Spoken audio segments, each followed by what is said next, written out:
कैसे मेरे प्यारे लाडलो, आई होप के प्ले होंगे। आपकी जो स्टडी चलेगी काफ़ी बेहतरीन चलेगी। तो आज की क्लास में लेकर आए हैं क्लास 12 के हिंदी के मोस्ट इंपॉर्टेंट ऑब्जेक्टिव क्वेश्चन जो आपके फाइनल एग्जाम के लिए काफ़ी ज़्यादा इंपॉर्टेंट है। तो इन सारे इंपॉर्टेंट क्वेश्चन को काफ़ी अच्छे तरीके से देखिएगा, क्योंकि आपके फाइनल बोर्ड परीक्षा में काफ़ी सारे क्वेश्चन इसमें से देखने के लिए मिलेंगे, ठीक है ना। तो आपको जो है एक भी क्वेश्चन को नजरअंदाज नहीं करना है और सारे प्रश्न को किसी भी हाल में किसी भी स्थिति में आपको देख लेना है। मात्र 50 क्वेश्चन है और 50 में कितना सही होता है आप लोग लास्ट में कमेंट करके सही पूर्वक ईमानदारी पूर्वक आप लोग बतलाइएगा, ठीक है ना। मात्र 50 क्वेश्चन है। काफी बच्चे का अगर डिमांड था कि सर आपका जो क्लास जो है ना लंबा हो जा रहा है, ठीक है ना, इसलिए हम लोग कम कम क्वेश्चन ही ला रहे हैं कि कोई लंबा क्लास ना हो, ठीक है ना। इसलिए जो है 50 क्वेश्चन ही हम लाए हैं, ठीक है। तो मात्र 50 क्वेश्चन है और 50 में कितना सही होता है आप लोग बतलाइएगा, ठीक है ना। अभी तक मेरे क्लास को लाइक नहीं किया और चैनल को सब्सक्राइब नहीं किया तो फटाफट कर लीजिए। हम अपने क्वेश्चन की तरफ बात करते हैं, ठीक है ना। और आपको जो है एक भी क्वेश्चन छोड़ना नहीं है मेरे भाई, ठीक है ना।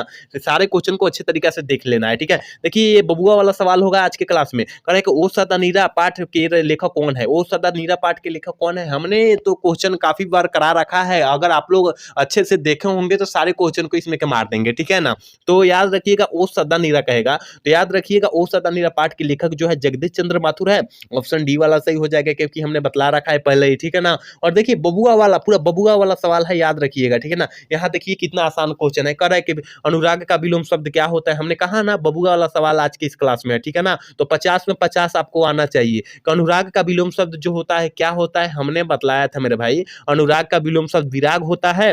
ऑप्शन बी वाला सही हो जाएगा। याद रखिएगा आपको एक भी क्वेश्चन छोड़ना नहीं है, इतना आसान क्वेश्चन है, ठीक है। चलिए अगला नंबर क्वेश्चन करें। बालकृष्ण भट्ट ने मोटा मोटी कुल कितने निबंध लिख चुके थे या लिखे थे, ठीक है ना। लिख चुके थे या लिखे थे, तो देखिए मोटा मोटी मतलब अनुमान लगाया गया था 1000 से अत्यधिक जो है क्या लिखे थे, निबंध लिख चुके थे। ऑप्शन ए वाला सही हो जाएगा। याद रखिएगा एक बार सारे बच्चे क्लास को लाइक कर लेंगे, ठीक है ना। सारे बच्चे जो क्लास से नए जुड़े हैं और जो पुराने जुड़े हैं दोनों बच्चे के लिए बोल रहे हैं, सारे बच्चे एक बार क्लास को लाइक कर लें, ठीक है। चलिए 4 नंबर क्वेश्चन की तरफ बढ़ेंगे और 4 नंबर क्वेश्चन करें। भूषण की कृतियां कौन कौन है। भूषण जी की कृतियां पूछा जा रहा है कौन कौन है। तो हमने बतलाया था शिवराज भी है, याद रखिएगा शिववाणी भी है और छत्रसाल का दर्शक भी है। इसका मतलब जो हो जाएगा 4 का ऑप्शन डी हो जाएगा क्योंकि इनमें से सारा जो है भूषण जी की रचना है, याद रखिएगा, ठीक है। चलिए अगला नंबर क्वेश्चन की तरफ बढ़ते हैं। कह रहा है ना कि भूषण के पिताजी का क्या नाम था। ये भी हमने क्वेश्चन को बतलाया है कि भूषण जी के पिताजी का नाम जो था वो क्या था, रत्नाकर त्रिपाठी था। कहीं दिखाई दे रहा है क्या, देखिए हाँ ऑप्शन डी में है, देख लीजिए ऑप्शन डी वाला सही हो जाएगा। 5 का ऑप्शन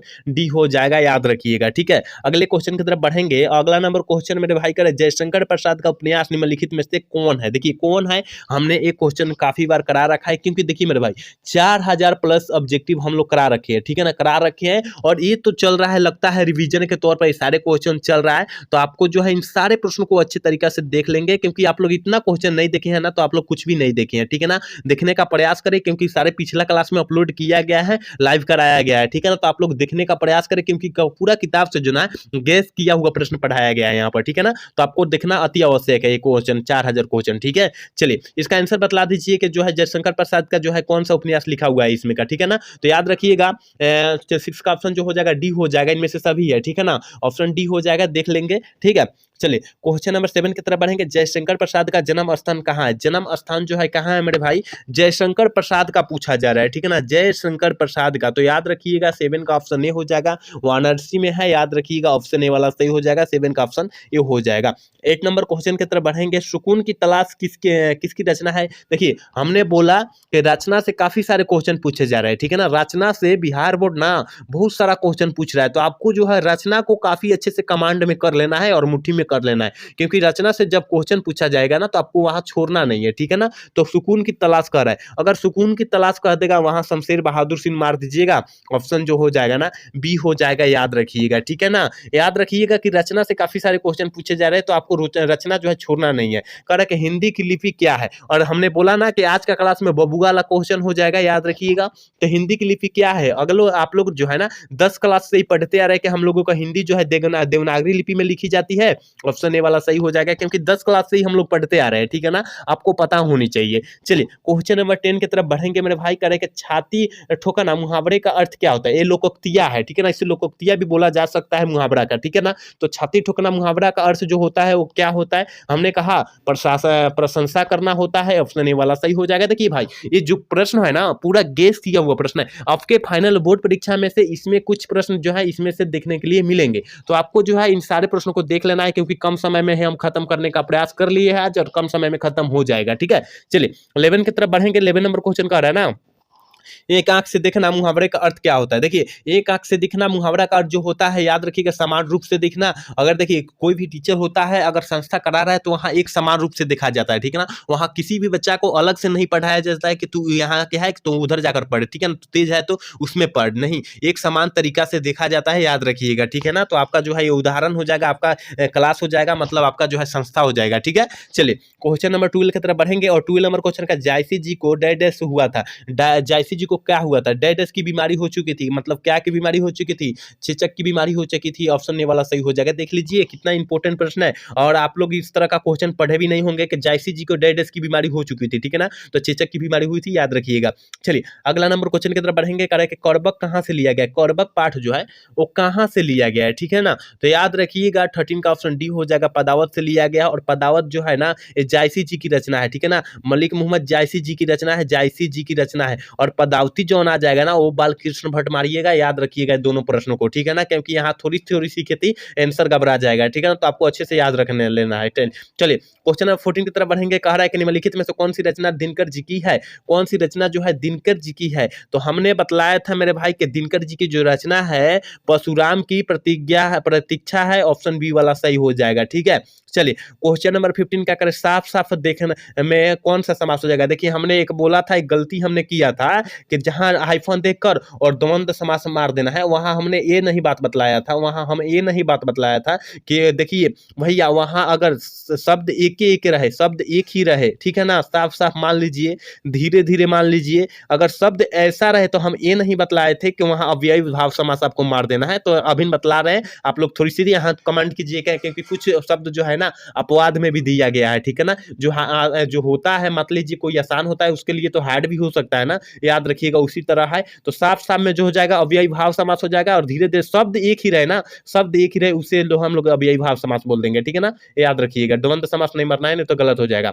60 नंबर क्वेश्चन करें, शिव पर्वती कौन सा समास है। देखिए यहाँ शब्द अलग अलग है और बीच में हाइफन है, तो अब यहाँ द्वंद्व समास मार दीजिएगा, ऑप्शन ए वाला सही हो जाएगा, याद रखिएगा। आप लोग अच्छे तरीके से देखने का प्रयास कीजिएगा सारे क्वेश्चन को। चलिए अगला नंबर क्वेश्चन कर रहे हैं मेरे भाई, कौन सा निबंध गुलेरी जी की रचित नहीं है, कौन सा निबंध जो है गुलेरी जी की रचित हुई नहीं है, मतलब गुलेरी जी द्वारा रचा गया नहीं है, ठीक है ना, तो याद रखिएगा मजदूर और प्रेम जो है गुलेरी जी द्वारा नहीं रचा गया है। चलिए अगला नंबर क्वेश्चन का, चंद्रशेखर शर्मा गुलेरी का जन्म स्थान कहाँ है। ये भी हमने क्वेश्चन बताया था कि जयपुर और राजस्थान में, जयपुर कहाँ है, राजस्थान में है, इसलिए ऑप्शन जो हो जाएगा 18 का ऑप्शन बी हो जाएगा, याद रखिएगा, ठीक है। चलिए क्वेश्चन नंबर 19 का हो रहा है ना, खिलेगा तो देखेंगे किसकी कृति है, किस लेखक की कृति है, आप लोग फटाफट बतलाइए, क्योंकि आपके क्लास में नया क्वेश्चन देखने के लिए मिल रहा है, ठीक है ना, नया क्वेश्चन देखने के लिए मिल रहा है, तो जल्दी से जो है ना 19 का ऑप्शन बतला दीजिए। तो 19 का ऑप्शन जो हो जाएगा ना डी हो जाएगा, विनोद कुमार शुक्ल जी की रचना है, याद रखिएगा, ठीक है ना, ऑप्शन डी हो जाएगा। चलिए अगले नंबर क्वेश्चन की तरफ बढ़ेंगे। अगला नंबर क्वेश्चन क्या करें, मतलब 20 नंबर क्वेश्चन का, आत्महत्या के विरुद्ध किनकी कृति है,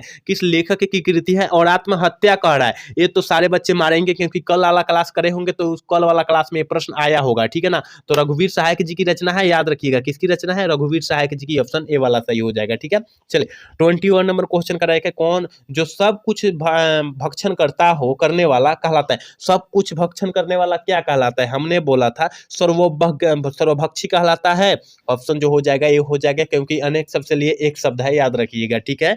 चलिए क्वेश्चन नंबर आगे की तरफ बढ़ेंगे। अगला नंबर क्वेश्चन क्या करें, जिस कन्या का विवाह होने वाला है उसे हम लोग क्या कहते थे, कि हमने बोला था ना कि पूरा किताब से जो है ना ये सारा प्रश्न गेस किया हुआ प्रश्न है, और आपके फाइनल बोर्ड परीक्षा में से इसमें से कुछ प्रश्न आपको देखने के लिए मिलेंगे, तो आप लोग इन सारे प्रश्नों को अच्छे से याद रख लीजिएगा कि जिस कन्या का विवाह होने वाला हो उसे आयुष्मती कहते हैं, ऑप्शन जो हो जाएगा ये वाला सही हो जाएगा, ठीक है। चलिए क्वेश्चन नंबर 32 क्या करके, पुत्र वियोग कविता में कवित्री का खिलौना क्या है, पुत्र वियोग कविता में कवित्री का खिलौना क्या है, उनका पुत्र है, क्या है, उनका पुत्र है, तो ऑप्शन जो हो जाएगा ना ऑप्शन ए हो जाएगा, ठीक है, 33 का ऑप्शन ए हो जाएगा, याद रखिएगा। चलिए अगले नंबर क्वेश्चन की तरफ बढ़ेंगे। अगला नंबर क्वेश्चन का, सुभद्रा कुमारी चौहान का जन्म कहाँ हुआ था, हमने बतलाया था कि सुभद्रा कुमारी चौहान का जो जन्म हुआ था इलाहाबाद में हुआ था, 24 का ऑप्शन बी हो जाएगा, ठीक है, 24 का ऑप्शन बी हो जाएगा। और पूछा जाएगा यहाँ एक और क्वेश्चन पूछा जाएगा कि सुभद्रा कुमारी चौहान का निधन कैसे हुआ था, तो याद रखिएगा कार दुर्घटना में हुआ था। ये क्वेश्चन आपको याद रखना है, ठीक है। और एक क्वेश्चन होता है कि सुभद्रा कुमारी चौहान का जन्म यहाँ पूछा जा रहा है, तो जन्म कब हुआ था, 1904 ईस्वी में, और मृत्यु जो हुआ था 1948 ईस्वी में। चारों क्वेश्चन को आप लोग अच्छे से याद रखिएगा, जो हमने क्वेश्चन को अभी रिपीट किया, ठीक है। चलिए 25 नंबर क्वेश्चन क्या कर रहा है, कह रहा है कि व्युत्पत्ति की दृष्टि से वो पत्थर की प्रकृति क्या है, प्रकृति क्या है, पत्थर की प्रकृति पूछा जा रहा है, तो याद रखिएगा क्या कर रहा है, व्युत्पत्ति की दृष्टि से कर रहा है, ठीक है ना। तो 25 का ऑप्शन सी हो जाएगा, तद्भव है, ऑप्शन सी वाला सही कर देंगे, ठीक है। 26 की तरफ बढ़ेंगे। 26 नंबर क्वेश्चन कर रहे हैं, ओम प्रकाश वाल्मीकि को कौन सा सम्मान पुरस्कार दिया गया था। देखिए यहाँ पर हमने बतलाया था, अगर परिवेशन सामान बोलता, परिवेशन सामान जो है याद रखिएगा कब दिया गया था, ऑप्शन जो हो जाएगा 1965 ईस्वी में जो है परिवेशन सामान दिया गया था। इसका ऑप्शन जो हो जाएगा डी हो जाएगा, ठीक है। और देखिए जय श्री सामान जो दिया गया था, याद रखिएगा 1995 ईस्वी में दिया गया था, 1995 ईस्वी में दिया गया था, आप लोग याद रखिएगा, ठीक है। चलिए क्वेश्चन देखिए, यहाँ थोड़ी सी हम लोग गलत बतला दिए, ठीक है ना। ऑप्शन इसका डी हो जाएगा, लेकिन यहाँ पर परिवेशन सामान बोला जा रहा है, 1995 ईस्वी यह हो जाएगा, 1996 ईस्वी यह हो जाएगा, 98 ईस्वी यह हो जाएगा, ठीक है। आप लोग याद रखिएगा, ठीक है। चलिए अगले नंबर क्वेश्चन की तरफ बढ़ेंगे। अगला नंबर क्वेश्चन क्या करें, नाभा दास का जन्म कब हुआ था। याद रखिएगा नाभा दास जी का जन्म पूछा जा रहा है, याद रखिएगा 1570 ईस्वी में हुआ था। ऑप्शन बी वाला सही हो जाएगा, क्योंकि अनुमानित जन्म है, ठीक है ना, अनुमानित जन्म है, आप लोग याद रखिएगा। 28 नंबर क्वेश्चन की तरफ 28 नंबर क्वेश्चन की तरफ बढ़ेंगे। कबीर किसमें भेद नहीं करते हैं, कबीर जी किसमें भेद नहीं करते हैं, ठीक है ना। तो याद रखिएगा 28 का ऑप्शन डी हो जाएगा, हिंदू मुसलमान में, हिंदू मुसलमान में, ठीक है। ऑप्शन जो हो जाएगा ना क्या हो जाएगा, डी हो जाएगा, याद रखिएगा। चलिए अगले नंबर क्वेश्चन की तरफ बढ़ेंगे मेरे भाई। करे दमयंती स्वयंवर किस लेखक की रचना है, दमयंती स्वयंवर जो है किस लेखक की रचना है। हमने बतलाया था कि दमयंती स्वयंवर जो है ना, याद रखिएगा किसका है, बालकृष्ण भट्ट की है। और देखिए यहाँ काफी बच्चे क्या मारेंगे, यहाँ संयोगिता अगर दे देता है, संयोगिता, ठीक है ना, संयोगिता स्वयंवर देता है तो अभी बालकृष्ण भट्ट मार देते हैं, तो गलत हो जाएगा मेरे भाई। अगर संयोगिता स्वयंवर कहेगा ना तो श्रीनिवास दास जी की रचना है, आप लोग याद रखिएगा, ठीक है ना। क्योंकि ये 2023 वाला में प्रश्न पूछा गया था, तो यहाँ काफी बच्चे गलत किए थे, बालकृष्ण भट्ट मारकर आकर और यहाँ आगरा गए थे कि हमने सब सही मारा है, ठीक है ना। तो आपको उस तरह नहीं करना है, क्वेश्चन को अच्छे तरीके से पढ़ना है। दमयंती कहेगा तो बालकृष्ण भट्ट मरना है, और संयोगिता कहेगा तो आपको जो है श्रीनिवास दास जी मरना है, याद रखिएगा। यहाँ डाउट क्लियर कर लीजिएगा अपना। चलिए 30 नंबर क्वेश्चन करें कि संपूर्ण क्रांति की शुरुआत कब हुई थी। संपूर्ण क्रांति का शुरुआत जो है 5 जून 1974 में हुई थी, 1974 में हुई थी पटना के गांधी मैदान में, ठीक है। ऑप्शन ए वाला सही हो जाएगा, याद रखिएगा, ठीक है। चलिए क्वेश्चन नंबर 31 क्या करें, जयप्रकाश नारायण को समाज सेवा के लिए किस पुरस्कार से सम्मानित किया गया था। मैग्सेसे सम्मान, ठीक है ना, मैग्सेसे सम्मान, ऑप्शन याद रखिएगा सी हो जाएगा। और कब दिया गया था, ये जो है कब दिया गया था, 1965 ईस्वी में दिया गया था। अर्जुन पुरस्कार जो है 1998 ईस्वी में दिया गया था, याद रखिएगा दोनों, ठीक है। चलिए क्वेश्चन नंबर 32 करें कि फणीश्वर नाथ रेणु की पुस्तक है, फणीश्वर नाथ रेणु की जो है कौन सी पुस्तक है, तो याद रखिएगा 32 का ऑप्शन जो हो जाएगा ना डी हो जाएगा। मैला आंचल जो है फणीश्वर नाथ रेणु जी की रचना है, याद रखिएगा। एक बार सारे बच्चे क्लास को लाइक करेंगे, एक बार सारे बच्चे क्लास को लाइक करेंगे, क्योंकि इतना बच्चा देख रहा है और कोई भी क्लास को लाइक नहीं कर रहा है। सारे बच्चे एक बार क्लास को लाइक कर लीजिए, क्योंकि देखिए क्लास को लाइक करने से हम लोग का क्या होता है, एक मोटिवेट होता है, मिलता है, ठीक ना, एक मोटिवेट मिलता है। तो आपको जो है उस मोटिवेट को बढ़ाना है, क्योंकि हम लोग और आपको जो है अच्छे तरीके से आप लोगों को क्या दे 100% देने का प्रयास करें, ठीक है ना। तो आप लोग क्लास को फटाफट लाइक कर लीजिए और चैनल को फटाफट सब्सक्राइब कर लीजिए, दोनों काम ये फटाफट कर लीजिए आप लोग, ठीक है। चलिए 33 नंबर क्वेश्चन क्या कर रहा है कि तुलसीदास ने घर का परित्याग क्यों किया, मतलब घर क्यों छोड़ दिए, ठीक है ना, क्यों छोड़ दिए। तो याद रखिएगा 33 का ऑप्शन ये हो जाएगा, पत्नी के फटकार के कारण, यानी कलह के कारण, ठीक है ना, कलह के कारण, ठीक है। चलिए क्वेश्चन नंबर 34 क्या कह रहा है कि गांव का घर शीर्षक कविता के कवि कौन है। गांव का घर कह रहा है अशोक वाजपेयी जो है हार जीत पाठ के लिखे हैं, ये तो नहीं होगा, लेकिन ज्ञानेंद्र पति जो है गांव के घर चैप्टर के चर्चा किए हैं, ऑप्शन बी वाला सही हो जाएगा। और विनोद कुमार का कौन से चैप्टर का चर्चा किए हैं, प्यारे नन्हे बेटे का, याद रखिएगा। और रघुवीर सहायक अधिनायक पाठ का जो चर्चा किए हैं रघुवीर सहायक जी की हैं, आप लोग अच्छे से याद रखिएगा, हमने जो क्वेश्चन अभी चर्चा किया, ठीक है। चलिए 35 नंबर क्वेश्चन की तरफ बढ़ते हैं। साहित्य का विशेषण है, साहित्य का विशेषण साहित्य का होता है, साहित्य का होता है, ऑप्शन बी वाला सही हो जाएगा, याद रखिएगा। एक भारत का विशेषण भी याद रखिएगा, भारत भारतीय होता है। क्या होता है? भारतीय होता है, क्योंकि आपके फाइनल बोर्ड परीक्षा में पूछा गया है प्रश्न। ठीक है, चलिए क्वेश्चन नंबर 36 कर के जाति का विशेषण क्या होता है, ये भी हमने बताया कि जाति का विशेषण जो होता है ना जातीय होता है। और यहाँ पर एक राष्ट्र का याद रखिएगा, राष्ट्र, तो राष्ट्र का राष्ट्रीय हो जाएगा। ठीक है ना, राष्ट्र का राष्ट्रीय हो जाएगा। ये दोनों क्वेश्चन अच्छे तरीके से याद रखिएगा। ठीक है, चलिए अगले नंबर क्वेश्चन की तरफ बढ़ेंगे। कहा रहा ना जगदीश का संधि विच्छेद क्या होता है। देखिए हमने बोला ग्रामर से काफी सारे क्वेश्चन पूछे जाएंगे, यानी 60 क्वेश्चन पूछे जाएंगे ग्रामर से। ठीक है ना, तो जगदीश का संधि विच्छेद क्या हो जाता है, जगत जोड़ इस हो जाता है। ऑप्शन बी वाला सही हो जाएगा, याद रखिएगा, क्योंकि ग्रामर से काफी सारे क्वेश्चन पूछे जा रहे हैं। ठीक है, चलिए 38 नंबर क्वेश्चन का मिलनसार शब्द में प्रत्यय, मिलनसार में प्रत्यय पूछा जा रहा है। पर देखिए हमने बोला उपसर्ग जो होता है पहले जुड़ता है, लेकिन प्रत्यय जो होता है शब्द के अंत में जुड़ता है। तो क्या है ये पूछे रहा मिलनसार, तो यानी सार हो जाएगा। ऑप्शन डी हो जाएगा 38 का, ऑप्शन डी वाला सही हो जाएगा। चलिए क्वेश्चन नंबर 39 करें कि सेनापति में कौन सा समास हो जाएगा। सेनापति, सेना का, देखिए सेना का, यहाँ सेना का पति, सेना का पति यानी का आगे और का जो होता है कारक का चिन्ह होता है, और कारक का चिन्ह जहां दिखाई देगा वहां तत्पुरुष समास मारेंगे। ऑप्शन सी वाला सही कर देंगे। ठीक है ना, आपको अच्छे से सारे क्वेश्चन को याद रखना है। ठीक है, चलिए क्वेश्चन नंबर 40 की तरफ बढ़ेंगे। जन्म का विलोम शब्द क्या होता है। हमने बताया था कि विलोम शब्द का मतलब जो होता है उल्टा शब्द होता है। तो जन्म का मरण हो जाएगा, यानी मृत्यु हो जाएगा, निधन हो जाएगा। ऑप्शन ए वाला सही हो जाएगा, याद रखिएगा, क्योंकि हमने पहले ही बोला था कि इस क्लास में आज बबुआ वाला क्लास होगा। ठीक है ना, बबुआ वाला क्वेश्चन होगा, याद रखिएगा। ठीक है ना, तो इस सारे मतलब क्वेश्चन को जो है 50 क्वेश्चन है, और 50 में जो है आपको कितना सही होता है, सारे क्वेश्चन को आपको बतलाना है कि कितना सही हुआ है और कितना गलत हुआ है, आपको ईमानदारी पूर्वक बतलाना है। 41 नंबर क्वेश्चन की तरफ बढ़ेंगे। अर्धनारीश्वर किस प्रकार की विधा से संबंधित है, किस प्रकार के विधा से संबंधित है। तो याद रखिएगा अर्धनारीश्वर ईश्वर पाठ का लेखक जो है रामधारी सिंह दिनकर है, लेकिन क्या है तो निबंध है। ऑप्शन ए वाला सही हो जाएगा। चलिए क्वेश्चन नंबर 42 का माल्टी के पति का नाम क्या था। हमने बोला था कि मालती का पति एक डॉक्टर है, और उसका जो नाम था महेश्वर था। ऑप्शन जो हो जाएगा बी हो जाएगा, याद रखिएगा। और मालती जो है रोज कहानी की पत्रा है, रोज कहानी की पत्रा जो है मालती है, याद रखिएगा। 43 नंबर क्वेश्चन करेगा पंजाब की भाषा तथा लिपि की समस्या किस लेखक की रचना है। और ये आपके 2025 के लिए काफी ज्यादा खास इंपोर्टेंट है, याद रखिएगा। पंजाब की भाषा और लिपि की समस्या पूछा रहा है, भगत सिंह की रचना मार दीजिएगा। ऑप्शन 43 का ऑप्शन ए हो जाएगा, याद रखिएगा। ठीक है, चलिए 44 नंबर क्वेश्चन का है कि बहुजन स्वप्रेषण के माध्यम के लिए पुस्तक किसने लिखे। बहुजन स्वप्रेषण के माध्यम पुस्तक कौन लिखे हैं, कौन से वैज्ञानिक लिखे हैं। 44 का ऑप्शन जो हो जाएगा ना, याद रखिएगा, ऑप्शन बी हो जाएगा। ठीक है, ऑप्शन बी हो जाएगा 44 का, जगदीश चंद्र माथुर जी है। ऑप्शन जो हो जाएगा बी हो जाएगा। चलिए 45 नंबर क्वेश्चन का मुन्नी और मानक की माँ का नाम क्या था।